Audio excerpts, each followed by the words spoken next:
तो MPSI 2026 का जो एग्ज़ाम पैटर्न है वो लगभग क्लियर हो चुका है।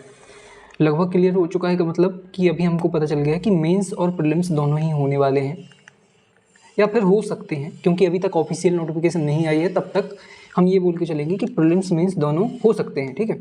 तो यहाँ पर हम क्या करेंगे, MPSI प्रीलिम्स की सिलेबस को देखने की कोशिश करेंगे और समझने की कोशिश करेंगे कि अगर आप प्रीलिम्स को टारगेट कर रहे हैं तो मेंस की तैयारी कैसे हो रही है, क्योंकि प्रीलिम्स इंपॉर्टेंट है। अगर आपने प्रीलिम्स ही क्वालिफाई नहीं किया तो मेंस में आप मतलब मेंस के लिए सबसे पहले आपको क्या करना है, यहाँ पर टारगेट करना है अगर आपको मेंस देना है या फिर आगे फेज में पहुँचना है। तो हम यहाँ पर मेन टारगेट हमारा ये रहना चाहिए कि प्रीलिम्स के साथ में आपका मेंस होता जाए। ऐसा नहीं कि मेंस की तैयारी कर रहे हैं लेकिन प्रीलिम्स को आपने क्या कर दिया, नज़रअंदाज कर दिया, तो ऐसा नहीं करना है। और ये जो लोग जिनका एग्ज़ाम प्रीलिम्स पहले क्लियर हुआ था उनको भी मैं बोलूँगा कि अगर आपने मेंस दे चुके हैं ऑलरेडी और मेंस क्वालिफाई नहीं कर पाए थे या फिर मेरिट आउट हुए हैं, तब भी आप कोशिश करिए कि प्रीलिम्स और मेंस दोनों को एक साथ लेकर चलिए, क्योंकि दोनों के सिलेबस में बहुत अंतर है। अगर मैं प्रीलिम्स की बात करूं तो यहाँ का सिलेबस और मेंस का सिलेबस बहुत ज़्यादा अंतर है, लेकिन कुछ ऐसे टॉपिक्स हैं जो ओवरलैप करते हैं। तो वहाँ पर आपको क्या करना है, दोनों को टारगेट करके टॉपिक्स को कंप्लीट करना है। अब चलते हैं, हम सबसे पहले इस वीडियो में क्या देखेंगे, यहाँ पर हम सिलेबस देखेंगे और सिलेबस को हम डिटेल्ड वे में समझने की कोशिश करेंगे कि आपको फोकस कहाँ पर रखना है।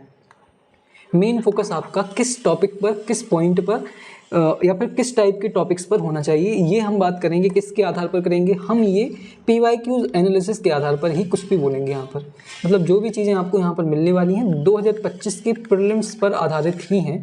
साथ में जो सिलेबस है वो एक जनरल सिलेबस भी हमने यहाँ पर दिया हुआ है कि कैसा सिलेबस हो सकता है। यहाँ पर जितने भी हाईलाइटेड चीज़ें हैं वो इंपॉर्टेंट हो सकती हैं आपके एग्जाम के पर्सपेक्टिव से, तो ये आपको देखते हुए चलना है। यहाँ पर अगर मैं सिलेबस में सब्जेक्ट्स की बात करूँ तो ये 10 सब्जेक्ट आपके MPSI प्रीलिम्स 2025 में थे। आप सभी को पता होंगे कौन कौन से थे, हिंदी था, इंग्लिश था, रीजनिंग, ये दोनों रीजनिंग के टॉपिक हैं। इसको बोलते हैं एनालिटिकल रीजनिंग और इसको बोलते हैं लॉजिकल रीजनिंग। मतलब मैथ्स का कोई भी जिक्र नहीं था कहाँ पर, सिलेबस में। और मज़े की बात ये है कि यहाँ से क्वेश्चन भी कैसे आए थे, 1 2 3 4 ऐसे क्वेश्चंस आए हुए थे मैथ्स से। इसका मतलब है जो GS बैकग्राउंड के हैं या फिर जिनका मैथ्स अभी अच्छा नहीं है, तो आप प्रीलिम्स में बहुत अच्छा परफॉर्म कर सकते हैं। तो आपको प्रीलिम्स पर मेन फोकस रखना है, क्योंकि यहाँ पर GS के सब्जेक्ट मेनली हैं। साथ में ये 2 सब्जेक्ट लैंग्वेज के हो गए। यहाँ पर अगर मैं बात करूँ हिस्ट्री की, ज्योग्राफी भी थी, यहाँ पर विज्ञान था, नागरिक शास्त्र का मतलब है पॉलिटी, भारतीय राज्य व्यवस्था। ये किस आधार पर बोल रहा हूँ मैं, ये बोल रहा हूँ कि अगर मैं आप प्रीवियस ईयर क्वेश्चंस देखेंगे तो वहाँ पर नागरिक शास्त्र जैसे सब्जेक्ट का कोई भी यहाँ पर क्वेश्चन नहीं था। जितने भी क्वेश्चन थे वो पॉलिटी से ही पूछे गए थे। तो यहाँ पर आपको क्या मानना है कि नागरिक शास्त्र का मतलब पॉलिटी है, मतलब आपको लक्ष्मीकांत या फिर जो भी आप पॉलिटी अभी तक आपने की है वहीं से आपको पॉलिटी कंप्लीट करनी है, या फिर जो भी आप नोट्स फॉलो करने वाले हैं वही आपको कंप्लीट करने हैं। नागरिक शास्त्र पढ़ने नहीं बैठ जाना है। जैसा कुछ टेस्ट सीरीज वालों ने पिछली बार क्या किया था, नागरिक शास्त्र के क्वेश्चन रख दिए थे जो कि एग्जाम हॉल में आए ही नहीं, तो वो नहीं करना है। यहाँ पर 8वां सब्जेक्ट है आपका कंप्यूटर, ये भी GS का ही एक इम्पोर्टेंट पार्ट हो गया और करंट अफेयर है। तो यहाँ पर आप एक चीज़ देखेंगे कि यहाँ पर अगर मैं मेंस की बात करूँ, प्रीलिम्स और मेंस की बात करूँ, तो यहाँ पर ये 2 सब्जेक्ट कौन से, हिस्ट्री एंड ये क्या हमारा पॉलिटी, ये 2 सब्जेक्ट आपके मेंस के भी बहुत इंपॉर्टेंट टॉपिक है। मतलब मेन फोकस आपका इन 2 सब्जेक्ट पर होना चाहिए, क्योंकि ये आपकी सिलेक्शन का सबसे बड़ा दरवाज़ा है। कौन सा सबसे बड़ा दरवाज़ा, मतलब इन 2 सब्जेक्ट को आपको घोल के पी जाना है। मतलब जितना अच्छे से जितना डीप में जाके पढ़ सकें उतना डीप में पढ़िए जब तक नोटिफिकेशन नहीं आ रही है, क्योंकि नोटिफिकेशन आने के बाद आप इन 2 सब्जेक्ट को नहीं कर पाएंगे, क्योंकि ये इतने बड़े सब्जेक्ट हैं कि इनको टाइम दे पाना बहुत मुश्किल है। तो अभी जब तक आपका एग्ज़ाम नहीं आ रहा है, एग्ज़ाम की नोटिफिकेशन नहीं आ रही है, तब तक ये 2 सब्जेक्ट घोल के पी जाइए। मतलब इनको बहुत अच्छा कर लेना है आपको। अब हम सिलेबस की बात कर लेते हैं। करंट अफेयर भी आप देख सकते हैं, दोनों में ही है। तो ये 2-3 ऐसे सब्जेक्ट हैं जिनको बहुत अच्छे से करना है। अगर मैं सिलेबस की डिटेल्ड सिलेबस की बात करें तो ये सिलेबस होता है हिंदी का, जिसमें ये सारे टॉपिक्स होते हैं। ये हम सभी ने पढ़े हुए हैं। लेकिन क्वेश्चंस कहाँ से आए थे, तो क्वेश्चंस आए थे भाषा और बोलियों के विकास से। पश्चिमी भाषा या फिर अवधी भाषा, अवधी बोली, भाषा नहीं बोली। तो जब ये आप भाषा का विकास देखेंगे तो यहाँ से क्वेश्चंस थे। मतलब आपको टारगेट मेन कहाँ पर, सिलेबस तो पूरा कंप्लीट करना है। ये पूरा सिलेबस कंप्लीट करना है, लेकिन आपको फोकस कहाँ पर रखना है मेन, वो ऐसे टॉपिक्स पर जहाँ से क्वेश्चंस आए थे। संवैधानिक जो प्रावधान है हिंदी भाषा से संबंधित, यहाँ से क्वेश्चंस थे, मतलब आपका टारगेट यहाँ पर भी होना चाहिए। फिर कुछ क्वेश्चंस कहाँ से थे, वर्णमाला से थे, मतलब वर्णमाला बहुत इंपॉर्टेंट है आपके लिए, ये आपको बहुत अच्छे से टॉपिक कंप्लीट करना है। फिर क्वेश्चंस कहाँ से, भाषा के मानकीकरण से थे, मतलब जो प्रमुख युग हैं भाषा के विकास से संबंधित या फिर हिंदी के विकास से संबंधित, उन विकास और मानकीकरण के चरणों से क्वेश्चंस थे। तो ये भी हम अपने नोट्स में प्रोवाइड कराएंगे। अगर आप कहीं से भी कंप्लीट कर रहे हैं तो इन चीज़ों को आपको फोकस करना है। व्याकरण के मूल तत्व जो आपका ये वाला पार्ट हो गया, ये आपको फोकस से पढ़ना है। शब्दावली से संबंधित जो क्वेश्चंस थे यहाँ पर आपको फोकस से पढ़ना, बाकी ये सारी चीज़ें तो आपके सिलेबस में हैं ही। तो ये ऐसी चीज़ें हैं जिन पर आपको मेन फोकस बना के रखना है, और ये आपका पूरा सिलेबस है, मतलब पढ़ना पूरा है, फोकस मेन कहाँ पर करना है, ऐसे टॉपिक्स पर जहाँ से क्वेश्चंस आए हुए हैं और जो इजीली बनते नहीं हैं। अगर मैं बात करूँ भाषा के विकास से संबंधित क्वेश्चन, तो ये इजीली सबसे नहीं बनते हैं, जिसने पढ़ा है वही बनाएगा ऐसे क्वेश्चंस। चलते हैं अगले सब्जेक्ट पर, जिसका नाम है अंग्रेजी भाषा, मतलब जनरल इंग्लिश की बात कर लें तो ये आपका मेन सिलेबस है। क्वेश्चंस कहाँ से आए थे, मॉडल्स से क्वेश्चन थे, तो आपको पढ़ना पूरा है, फोकस कहाँ रखना है, ऐसे टॉपिक्स पर। आपको अगर मैं बात करूँ वोकैब से बहुत क्वेश्चन थे, फिर होमोफोन से, और ये जो ये वाला पोर्शन है यहाँ से बहुत क्वेश्चन थे। क्वेश्चंस यहाँ से भी थी, मतलब सफिक्स और प्रीफिक्स, ये थोड़ा सा नया टॉपिक था, मतलब जनरली ऐसे क्वेश्चंस जो होते हैं एसएससी सीजीएल वगैरह में देखने को नहीं मिलते हैं, तो यहाँ से भी क्वेश्चंस थे। सफिक्स एंड प्रीफिक्स ऐड करने के बाद या फिर हटाने के बाद कौन सा वर्ड क्या बन जाएगा, इस टाइप से क्वेश्चन पूछे गए थे। डायरेक्ट एंड इनडायरेक्ट स्पीच से क्वेश्चंस थे, इडियम फ्रेजेस से, फिर टेंस, वोकैब, डिक्शनरी, इन टॉपिक्स को आपको क्या करना है, मेन फोकस रखना है। विश्लेषणात्मक क्षमता, इसमें आपकी रीजनिंग बहुत अच्छे से आपको ध्यान देनी है, ठीक है। पीवाईक्यू उसको फॉलो करिए। और रीजनिंग में मेन टॉपिक्स कौन से होते हैं आपके, कोडिंग, डिकोडिंग, कैलेंडर, ये इंपॉर्टेंट टॉपिक है कैलेंडर, क्योंकि ये जनरली आप जब तक नहीं पढ़ते हैं तब तक आप इसको अच्छे से नहीं कर पाते हैं, तो ये आपको यहाँ पर फोकस करना है। डायरेक्शन डिस्टेंस आप पे बन जाएगा, ये भी आप कर लोगे, ये भी आप कर लोगे, ब्लड रिलेशन आप कर लोगे, अच्छे से कर लोगे। अगर आपकी समझ, जनरल समझ बहुत अच्छी है तो ये सारी चीज़ें आप कर लोगे। थोड़ी बहुत प्रॉब्लम यहाँ पर होती है, यहाँ पर होती है, और लॉजिकल रीजनिंग यहाँ पर भी हो सकती है कुछ लोगों को, लेकिन मेन फोकस आपका इन सभी टॉपिक्स पर रखना है। अगर मैं हिस्ट्री की बात करूँ तो हिस्ट्री में पूरा का पूरा, मैंने बोला हिस्ट्री आपका प्रीलिम्स और मेंस दोनों के लिए इम्पोर्टेंट है, प्रीलिम्स प्लस मेंस दोनों के लिए इम्पोर्टेंट है। इसका मतलब आपको दोनों को टारगेट करने के लिए पूरा का पूरा सिलेबस कंप्लीट करना है। पूरा का पूरा सिलेबस का मतलब स्टोन एज से लेकर 1947 तक। स्टोन एज, कुछ टॉपिक्स यहाँ पर मिस हो सकते हैं, सॉरी कहाँ गए, कुछ टॉपिक्स यहाँ पर मिस हो सकते हैं, लेकिन आपको क्या करना है कि आपको सारे टॉपिक्स को कंप्लीट करना है। प्री हिस्टोरिक एज हो गया, प्रोटो हिस्टोरिक हो गया, इंडस वैली हो गया, फिर वैदिक पीरियड, फिर जो रिलीजियस मूवमेंट हुए थे, कौन से जैनिज़्म एंड बुद्धिज़्म की बात हो रही है यहाँ पर, ठीक है।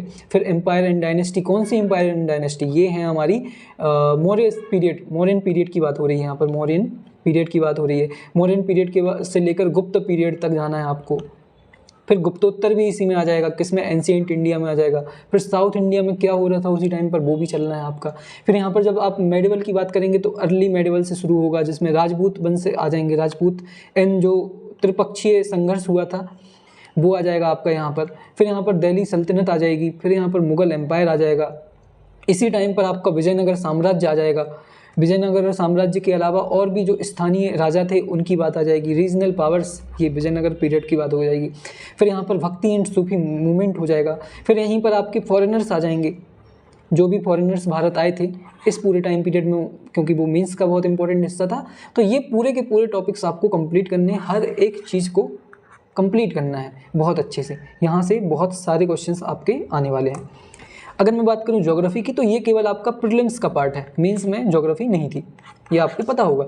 तो आपको प्रीलिम्स में क्या करना है, और इस पर हमारी वीडियो सीरीज चल रही है जिसमें हम ज्योग्राफी के, जो हमारी मैम है वो ज्योग्राफी के इंपॉर्टेंट पीवाईक्यूज कंप्लीट करा रहे हैं, जो भी क्वेश्चंस आए थे और उनका सोर्स क्या था। सोर्स के साथ इसका मतलब है आपको ये भी पता चलेगा कि क्वेश्चंस आए कहाँ से थे, और वो आए थे मैक्सिमम एनसीईआरटी से। तो अगर आपको ये सारी चीज़ें कंप्लीट करनी है तो वो वीडियो भी जाकर आप देखिए, ताकि आपको पता चलेगा कि क्वेश्चंस कहाँ से आए थे और किन टॉपिक्स से ज़्यादातर क्वेश्चंस पूछे गए थे। तो अगर हम बात करें यहाँ पर कौन कौन सी चीज़ें पढ़नी है, ये सारी की सारी चीज़ें पढ़नी है। समुद्र विज्ञान हो गया, जीव भूगोल हो गया, फिर यहाँ पर भौतिक भारत की बात करेंगे तो भौतिक संरचना आ जाएगी, जिसमें नदियाँ, पहाड़, पर्वत, जितनी भी चीज़ें हैं ये सारी आ जाएंगी। फिर जलवायु आ जाएगी, इसमें भारतीय मानसून कैसा है, वर्षा का वितरण, प्राकृतिक वनस्पति जिसमें उष्णकटिबंधीय वन कहाँ पाए जाते हैं, वर्षा वन कहाँ पाए जाते हैं, ये सारी चीज़ें हो जाएंगी। फिर इसी में संसाधन, ये आपकी 12th NCERT का पार्ट है।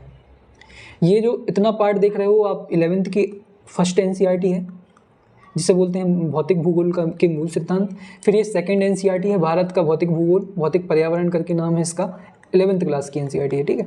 और ये वाला पार्ट ही 12th क्लास की NCERT का पार्ट 2 है, तो ये भी आप कंप्लीट कर सकते हैं। और अगर आप ये नहीं करना चाहते हैं तो हमारे नोट्स बिल्कुल NCERT बेस्ड हैं, जिसमें आप कम टाइम में ये सारे टॉपिक्स कंप्लीट कर पाएंगे, जो कि एग्ज़ाम ओरिएंटेड हैं। तो वो चीज़ें क्या बताना चाह रहा हूँ मैं कि आपको पूरा का पूरा सिलेबस कंप्लीट करना है, कहीं से भी क्वेश्चन आ सकता है, तो पता होना चाहिए कि कैसे क्वेश्चंस बनने वाले हैं और कहाँ से बनने वाले हैं। तो अगर आपने वो PYQs वाली वीडियो सीरीज़ नहीं देखी है तो जाकर देखिए, और वो कंटिन्यू चल रही है, इसका मतलब आगे और भी क्वेश्चंस आपको देखने को मिल सकते हैं। अगर हम साइंस की बात करें तो साइंस में आपको पूरा साइंस कंप्लीट करना है बायोलॉजी, फिजिक्स एंड केमिस्ट्री। लेकिन क्वेश्चंस किन पोर्शन से आए थे उनको मेन फोकस करना है, मतलब कंप्लीट आपको पूरा करना है, लेकिन ध्यान कहाँ पर देना है, इस टॉपिक पर ध्यान कहाँ पर देना है, आपको इन टॉपिक्स पर ध्यान देना है, ठीक है। चलते हैं अगले टॉपिक पर, जिसका नाम है नागरिक शास्त्र। जैसा कि मैंने हिस्ट्री में बोला था, ठीक वैसे ही यहाँ पर बोलूँगा मैं आपको। इंडियन पॉलिटी को पूरा का पूरा कंप्लीट करना है, कॉन्स्टिट्यूशनल फ्रेमवर्क से लेके कोर स्टेट आइडेंटिटी, जिसमें कि आपकी पार्ट 1 से लेकर पार्ट 4A तक पूरा कंप्लीट करना है आपको। फिर इसके बाद आपकी यूनियन गवर्नमेंट, मतलब कि पार्ट 5 आ जाएगा, भाग 5, भाग 6 जिसमें स्टेट गवर्नमेंट आ जाएगी। फिर आपकी जुडिशियरी आ जाएगी, जिसमें supreme court, high court, subordinate court, judicial review, judicial activism, ये सारे शब्द आ जाएंगे। फेडरल डायनेमिक्स, क्योंकि आपको पता होगा कि आपका जो संघवाद है या फिर संघ से संबंधित टॉपिक है, ये मेंस का हिस्सा थे, तो आपको ये भी कंप्लीट करने हैं, जिसमें सेंटर स्टेट रिलेशन हो गया, इमरजेंसी प्रोविज़न हो गया, यहाँ से क्वेश्चन थे। लोकल गवर्नमेंट में पंचायती राज और जो नगर पंचायत हैं, यहाँ से क्वेश्चन थे। कॉन्स्टिट्यूशनल एंड स्टेचुरी जो बॉडीज़ हैं, मतलब जो वैधानिक और संवैधानिक जो आयोग हैं, यहाँ से क्वेश्चंस थे, और यहाँ से जो सिलेबस का ये पार्ट भी थे। तो ये पूरा का पूरा आपको पूरा सिलेबस कंप्लीट करना है, हर एक चीज़ कंप्लीट करनी है आपको, कोई भी चीज़ मिस नहीं करनी है। वैसे यहाँ पर कंप्यूटर में भी मैं आपको बोलूँगा सारी चीज़ें कंप्लीट करनी है, लेकिन फोकस कहाँ रखना है, टोपोलॉजी, PYQs, इस पर भी हम एक वीडियो लाएंगे जिसमें आपको सारे के सारे PYQs का एनालिसिस करके देखेंगे कि क्वेश्चन आए कहाँ से थे, किन किन टॉपिक्स से ज़्यादातर क्वेश्चंस पूछे गए थे। तो उन्हीं टॉपिक्स पर आपको क्या करना है, मेन फोकस करना है। लेकिन पढ़ना आपको सब कुछ है, इसके बाद अगर रीजनिंग की बात करें तो ये भी आप पे बन जाएंगी। रीजनिंग बहुत ही बेसिक वाली रीजनिंग के जो टॉपिक्स थे ये यहाँ पर दिए हुए थे। इसके अलावा करंट अफेयर, तो करंट अफेयर तो आपको पता ही है कि पूरा करंट अफेयर पढ़ना पड़ता है। लेकिन सबसे मज़े की बात क्या है, अगर मैं बात करूँ प्रीलिम्स 2025 की, तो प्रीलिम्स हुआ था 16 जनवरी से लेकर 21 जनवरी तक, ठीक है, कब, 2026 में। और जो current affair maximum current affair पूछा गया था, ये पूछा गया था नवंबर दिसंबर से। इसका मतलब है जो आपका करंट अफेयर आना है वो एकदम ताज़ा पूछा गया था। मतलब 1-2 महीने पुराना जो करंट अफेयर है वो बहुत अच्छे से आपको करना है। ये बिल्कुल क्लू दे रहा हूँ मैं आपको कि करंट अफेयर करना तो आपको 6 महीने तक का है, मतलब एग्ज़ाम से 6 महीने पुराना करंट अफेयर बहुत अच्छे से आपके पास होना चाहिए। लेकिन मेन फोकस आपका लास्ट के 2-3 महीने पर होना चाहिए। मतलब अगर मैं एग्ज़ाम की बात करूँ, अगर एक एग्ज़ाम्पल लेते हैं, सितंबर में अगर एग्ज़ाम होता है, सिर्फ ये मैं ऐसे ही बोल रहा हूँ, अगर होता है तो आपका मेन फोकस कहाँ पर होना चाहिए, जुलाई के करंट अफेयर में और अगस्त के करंट अफेयर में मेन फोकस होना चाहिए आपका। इसके अलावा आप मई, जून, जुलाई भी कंप्लीट करना ही है आपको फिर तो, लेकिन मेन फोकस आपका यहाँ पर होना चाहिए। तो ये करंट अफेयर का सिलेबस हो गया।